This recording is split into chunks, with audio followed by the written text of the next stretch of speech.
गेल्या 20 वर्षांपासून वाढदिवसाच्या माध्यमातून नागरिकांच्या सेवा तसेच नागरिकांचे हित बघत तसेच सामाजिक हितासह विविध क्षेत्रातील युवकांना प्रोत्साहन देण्यासाठी माजी महापौर दशरथ अप्पा पाटील यांचा निश्चय असतो। त्याच अनुषंगाने माजी महापौर दशरथ अप्पा पाटील यांच्या वाढदिवसाचे औचित्य साधून सातपूर येथील जलतरण तलाव येथे भव्य जिल्हास्तरीय जलतरण स्पर्धेचे आयोजन करण्यात आले। यावेळी प्रथम माजी महापौर दशरथ अप्पा पाटील यांचे औक्षण करून स्वागत करण्यात आले। या स्पर्धेचे उद्घाटन माजी महापौर Dasharath Appa Patil, Premdada Patil, Rohit Patil, Asian swimming academy, Deepak Kumar Singh, Shweta Singh, America shooting जगती गोल्डमॅन, महेश हिरे, निंबाळते सर, हरिपाठ मित्र मंडळ गंगापूर अध्यक्ष प्रकाश पाटील, रूपचंद काठे, शंकर पाटील, काळू काळे, अनिल लिंगळ, संजय पाटील, अभिजित गोदडे, राजेंद्र पाटील, युवराज हजारे आदी मान्यवरांच्या उपस्थितीत झाले। आलेल्या सर्व मान्यवरांचा सत्कार झाल्यानंतर कार्यक्रमाला सुरुवात करण्यात आली। नाशिक जिल्ह्यातील जलतरणपटूंना प्रोत्साहन देण्याच्या आणि नव्यानं जलतरण सुरू करण्याच्या काही उत्साही खेळाडूंना प्रोत्साहित करण्याच्या उद्देशाने मुलामुलींची स्पर्धा आयोजित करण्यात आली। स्पर्धा प्रवेश निःशुल्क असल्याने जिल्ह्यातील 200 लहान मोठ्या खेळाडूंनी सहभाग नोंदवला। सर्व गटातील मुलांना फ्लोट बांधून फ्लोट शिवाय अशा दोन्ही गटात स्पर्धा सुरू झाल्या। पहिल्या 3 स्पर्धकांना सायकल, गॉगल, मेडल, प्रशस्तीपत्रक देऊन सन्मानित करण्यात आले।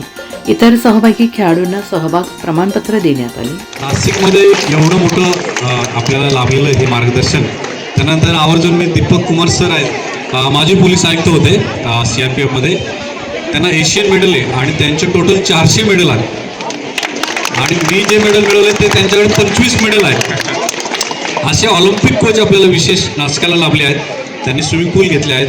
त्यानंतर विशेष घनश्याम सर हे भोसलामध्ये खूप चांगले प्लेयर त्यांनी घडवले आहेत। शंकर सरांना सगळेच ओळखतात, शंकर सरांसारखे आणि यांच्यासारखे कोच आपल्याला लाभले आहेत। तर मला असं म्हणणं आहे की आपण स्टेट, नॅशनल आणि ह्या लेवलला न बघता पालकांना पण मी विनंती करतो की मुलांना स्वप्न द्या, वर्ल्ड चॅम्पियनशिपचं, इंटरनॅशनलचं, ऑलिम्पिकचं। तुम्ही स्वप्न बघितलं तर ते स्वप्न बघतील। तुम्ही स्टेटलाच म्हटलं अरे असू दे रे, जाऊ दे रे, आता स्टेट तरी मिळालं, नॅशनल बघू, असं नका करू। कराल तर 100% असं करा की त्याला स्वप्नच ऑलिम्पिक्स दाखवा। जोपर्यंत स्वप्न तुम्ही बघत नाही तोपर्यंत तिथपर्यंत जात नाही।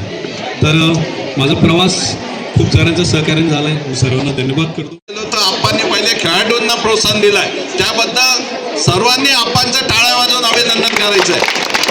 कारण काय, आप्पा राजकारणात आहे पण शब्द हा आपल्याला स्पोर्ट्ससाठी त्यांनी दिलेला आहे।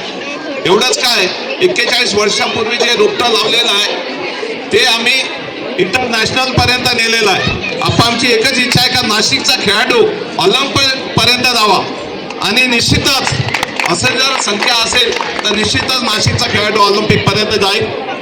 माझ्या बरोबर सोनकांबळे सर। और जब मैं 9 साल का था तो इंटरनेशनल टूर्नामेंट के लिए पहला सिलेक्शन हुआ था मेरा 1987 में,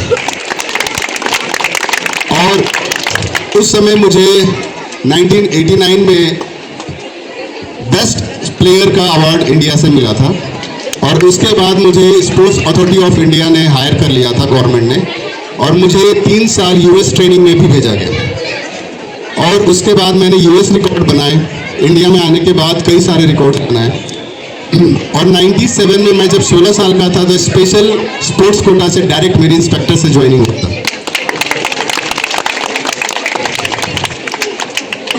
उसके बाद 2004 में मैं ऑफिसर बना, और जब मैं फील्ड में ड्यूटी दे रहा था तो मेरा मन नहीं लगता था। एक्चुअली 23 साल स्विमिंग कैरियर निकालने के बाद मैं फील्ड में सारी ड्यूटी दे रहा था, लेकिन मेरा दिमाग, दिल इस स्विमिंग पूल के पानी में ही घूमता रहता है।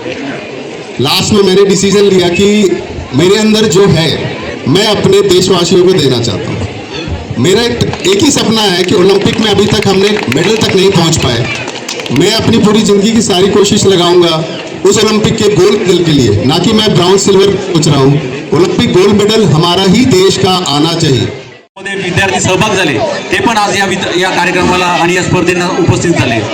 मी सगळ्या पालकांचं आणि विद्यार्थ्यांचं धन्यवाद करतो की आपण दरवर्षी नेहमी उत्साहामध्ये आपण सहभाग होतात। वाढदिवस हा निमित्त असतं, आपणना नेहमी लहान मुलांमध्ये एक उत्साह आणि प्रेरणा देण्याची एक ती नेहमीच त्यांनी ते ठेवला पायंडा। 20 वर्षापासून या स्पर्धा होत आल्या।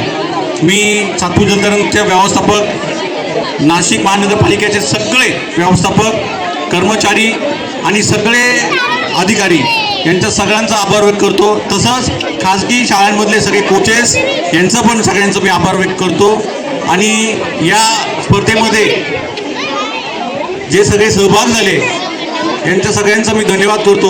व नेहमी जो आमच्या हरिपाठ मित्र मंडळ गंगापूर गाव शिवाजीनगर यांच्या त्यांचं पण मी धन्यवाद करतो. आपण सगळ्यांनी असंच सहभाग होत राहा आणि ही मोहीम नेहमी दरवर्षी नेहमीच राहत राहील. धन्यवाद देतो. हा आपला स्पर्धा गेल्या 19 वर्षापासून, मला वाटतं 19 वर्षापासून सुरू होतोय. कारण त्यामुळे आपल्याला आपण तर धन्यवाद देतो. त्यामुळे आपल्याला या स्पर्धेतून बरेच राष्ट्रीय आंतरराष्ट्रीय खेळाडू आपल्याकडे निर्माण व्हायला लागलेले आहेत. त्यासाठी आपण सर्वच्या शुभेच्छाशिवाय धन्यवाद देतो की दरवर्षी ह्या आपण थोडासा हा जिल्हा लेवल घेतो, तर हा वरच्या लेवलवरती घ्यावा. विशेष मला सांगायचं दीपक, आता यावेळेस 200 किती म्हणजे वाढ झाली, बरोबर आहे का नाही? मग डॉक्टर परवडला का जलतरण तलाव परवडलं? मला सांगाय गाव डॉक्टरला पैसे परवडले का जलतरण तलाव परवडला? हे सांगा आरोग्यासाठी. जोरात सांगा ना, म्हणजे कळलं पाहिजे. मग आई वडील परवडले का शेजारी परवडले? आई वडील परवडले. त्यामुळे म्हणून आता हा कार्यक्रम यांनी सगळ्यांनी सांगितलं, 10 डिसेंबर हा जरी वाढदिवस असला तर कुठलं तरी निमित्त असल्याशिवाय माणसांना संधी मिळत नाही. आणि या माझ्या वाढदिवसाच्या निमित्ताने सगळी फौज तुम्हाला संधी देते. आई वडिलांना इथं येतात, बरोबर आहे का नाही? कोणाकोणाचे आई आणि वडील दोघे आले? हात वर करा. दोघंही, आई वडील दोघे बरोबर आले, बरोबर. आता मला माहिती आहे दुसरा हात कशाला वर होईल. सगळ्यांची आई कोणाकोणाची बरोबर आली? हात वर करा. म्हणजे जास्त मम्मी आपकी मम्मी आई है? नहीं आई? पापा आए तो मतलब अभी दोनों में से कौन प्यार करता है? मी आता प्रार्थना करेल तर तुम्ही सगळे ऑलिम्पिकमध्ये आमचे शंकर सर म्हणाले, आता काय म्हणाले सर? नॅशनल स्तरावरती आपली मुलं जावी, आपल्या मुलांचं नाव पुढे जावा. सगळ्यांनी तुम्ही पण खूप पैसे मागायचे नाही आई वडिलांकडे. सारखे पैसे कोण मागतं? वडिलांनी दिलेले पैसे जेवढे लागतात तेवढेच खर्च करायचे असतात. जे जास्त पैसे खर्च करतात लहानपणी ते मोठेपणी आई वडिलांना त्रास देतात, स्वतःचं उत्पन्न तयार करत नाही. त्यामुळे आपण आई वडिलांनी सांगितलेल्या आज्ञाचं पालन करायचं असतं. शाळेत जायचं असतं, इकडे घेऊन आल्यानंतर इकडे यायचं असतं. नाही तर रस्त्यानेच म्हणायचं हे घेऊन द्या ते घेऊन द्या. आई वडिलांना पगार 20,000 तुम्ही सांगता 25,000ची वस्तू द्या, बरोबर आहे का नाही? असं करायचं नाही. कोण करतंय असं? कोणाला पाहिजे झालं तुम्ही भांडण करणार नाही बालपणी, म्हणजे पोलिसांचा भविष्याचा ताण कमी होतो, बरोबर आहे का नाही? जास्त भांडणं राजकीय लोक करतात का शासकीय लोकांची? राजकीय, बरोबर आहे. किती टक्के? आज 100 कुठं प्रेमने भांडण नाही केलं आजपर्यंत, रोहितने नाही केलं, असं कसं काय? हे बघा, सगळे शासकीय कार्यालयामध्ये सगळे वाईट नसतात, तसे राजकारणामध्ये सगळे वाईट नसतात, बरोबर आहे का नाही? त्यामुळे हे दोन्ही गोष्टी सांभाळायच्या असतात, बरोबर आहे का नाही? त्यामुळे आता सायकलची वाट बघूया. सर, तुम्ही सायकलचा नंबर वशिलेने काढू नका. मागच्या वेळेस न्यायाधीश साहेब होते त्यामुळे वशिला लागणार नाही आणि मी तर काही काढणार नाही बाबा, माझ्यावर काही नाराजगी नको, बरोबर आहे का नाही? तुम्ही कोणाच्या तरी हातात देईल दुसऱ्यांच्या, बरोबर? हा अपघात देऊ. तुमच्या पोलीस डिपार्टमेंटून का? कारण तुम्हाला सुरक्षित राहायचंय, बरोबर आहे का नाही? हे घ्या. या सर्व कार्यक्रमासाठी माया जगताप, शंकर मादगुंडी, विकास भडांगे, अरुण पवार, सुनंदा डागळे, बाळू नवले, सनी बडगुजर, बाळू नवले, घनश्याम कुवर, दिनेश भाबड, हिरेन बुजरुबू, संकेत कंसारा, सर्जेराव वाघ, निपुण केळुसकर, हिरेन बुजरुबू, सोमनाथ मेहरे आदींचे सहकार्य लाभले. या प्रसंगी प्रणव जगताप, जयेश वाघ, चेतन चौधरी, रुपेश ठोंबरे, मंगेश देवरे, शुभम सांगळे, प्रणव गुरुळे, योगेश मकवान, मदन भाऊ, प्रणव पगार, अमोल खांडबाहले, लखन लांबे आदी जण मोठ्या संख्येने उपस्थित होते. एनसीएन न्यूजसाठी सिद्धार्थ लोखंडे, सातपूर.